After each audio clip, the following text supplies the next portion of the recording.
Today we're going to be looking at some ADP for redraft to come up with some strategies that we can do on our drafts that are coming up. Getting a good look at the market, getting a good look at what people are doing, especially in these underdog best ball drafts, which is getting a ton of drafts by the minute every single day, giving us a good sample size of what's going on, especially here in mid to late June, so we can get an idea of what we can plan out here in the next few weeks, months in our drafts. And not always is it set in a strategy, but you want to see what your league's doing. You want to see what the market's doing, so you have an idea of what the player pool is going to be looking like. So when you're drafting your team, you have an idea of what to do. What strategies you want to implement. What would be the best ones this year? We're going to look at that right now. But before you do, hit that subscribe button right now. Give that a good tap, because I'm going to be with you all season long, all off season long, helping you build them dynasty teams, helping you build redraft teams,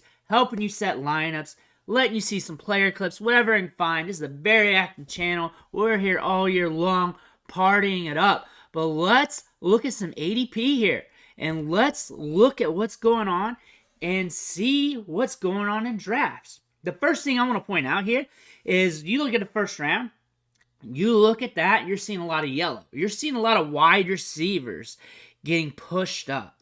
That is a different trend. Prior, it was more running backs, but that has been increasing throughout time. The last few years, we have been seeing more wide receivers, especially when zero or B has been more prevalent. Running back heavy is starting to decrease a little bit more, especially in the early rounds. We're starting to see the market attuned to this. But this year, it's a little bit more to where we might be able to capitalize on things. ADP on underdog right now, wide receiver, wide receiver, wide receiver, wide receiver, running back, tight end, more wide receivers, and then it starts mixing up a little bit.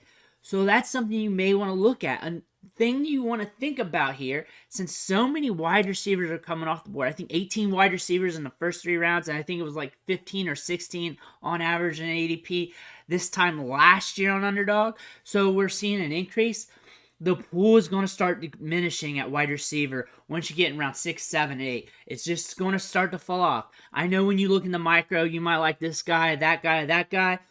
But in drafts, you may not be able to get your guy. And it's the pool overall. You want to know what the pool is looking like.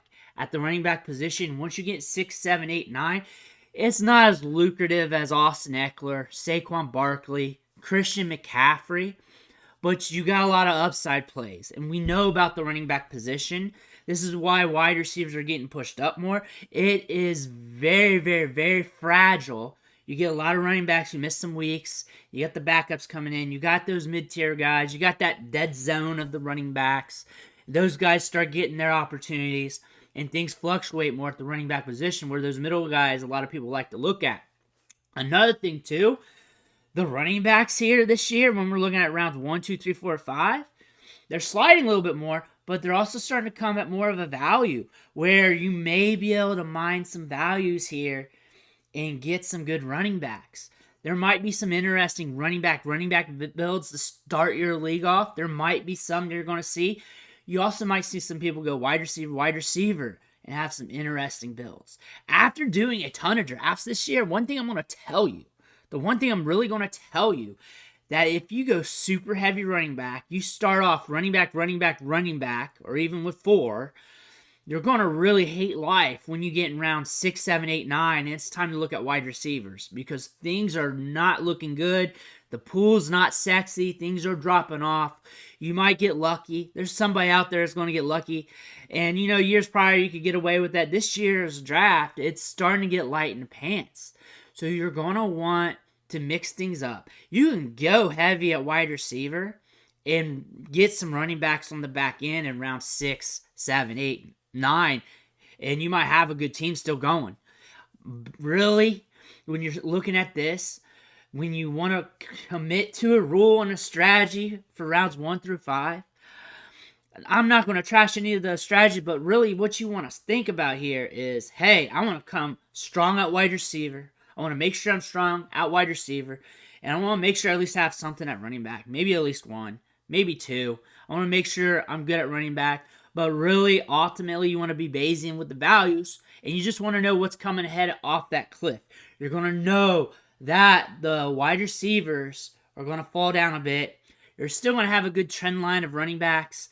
The top tier guys are going to be there. You may want to have a good anchor. You may want to have a good anchor and have a load of those mid-tier guys. You may want to have that. You may want to have a good anchor and some mid-tier guys, some hero RB action.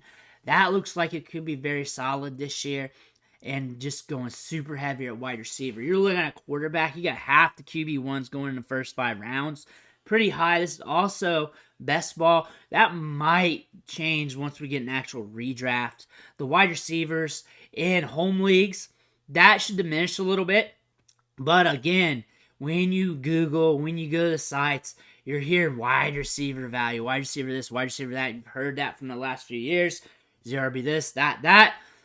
Even though it's going to be less than what you're seeing in Underdog Fantasy, because you got a lot of jabroni addicts who just gambling addicts drafting, still pumping up values, you're still going to see a little bit more than what you're used to. So, with that trend line there, just be expecting to see a little bit of a drop-off at wide receiver and running back, but you're still going to be all right with talent going forward there. Going down here to the next set here, this is going to be very interesting here. Look at these players, and don't look at them in the micro. Just zoom out and look at them. Look at them as a full player pool. And one thing you're going to think here, say, hey, there's opportunity here at running back. It's not 100% per certain for all these players. We got some wide receivers, but we're seeing what I'm talking about, where it's not 100% certain with them, not near as much. Like, you're starting to see that drop off, especially around the 8th round. Get some in the 7th round. 6th round's a little bit okay. You got your preferences. My preferences might be different from yours in that, guys. But we're not focusing on the macro. The whole player pool is starting to dissipate. But you're looking at the running back position. You got some players there that are going to have their moments throughout the year, off and on. And if you anchor down that first 5 rounds, maybe 1 or 2 backs, you can really unload here at the running back position. That's one thing you say. If you went heavy in the first 5 rounds, say 3 wide receivers, 3 studs, 2 studs, and maybe someone in the 5th round, something like that, you're good at running back, look at this, and you might be able to be in a good shape when you just start anchoring down with those back-end running backs. Another thing you want to look at here is the quarterbacks. When you look at the values here, even though you're missing out on some of those top guys, you got some good options here where you could stream, and then also good options here where you're paying a lot less, getting some value. You may be able to get one and maybe another one later, or just play a waiver wire with your QB2, whatever you want to do. You can be Bayesian with what you want. You got some options. Tight end, you got Kyle Pitts in the 6th, Darren Waller in the 7th. Again, more options here. More options. Evan Ingram in the 9th. You got some players here to look at.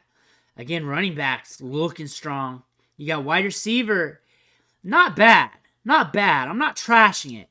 But it's dissipating to the point where you don't want your wide receiver 2 here. You don't want the wide receiver 2 on your fantasy team here. That's what I'm getting at. Because you're also might be drafting some quarterbacks and tight ends in that first 5 rounds. You don't want your wide receiver 2 in the 7th round.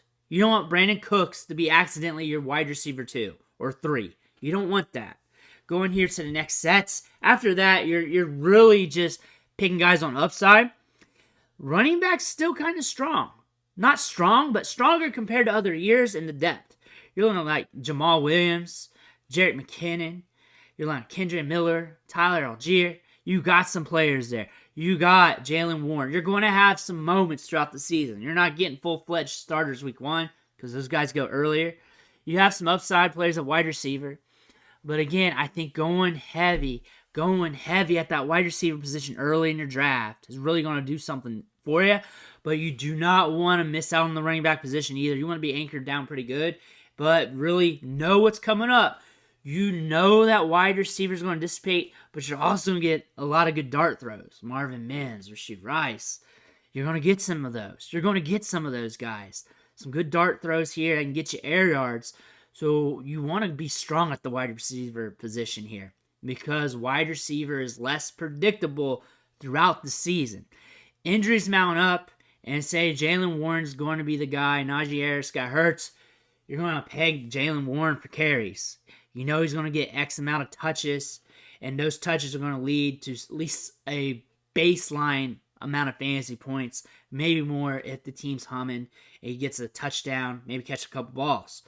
You know that's going to happen. Roschon Johnson is a running back prospect who got drafted in the 4th round who has some upside.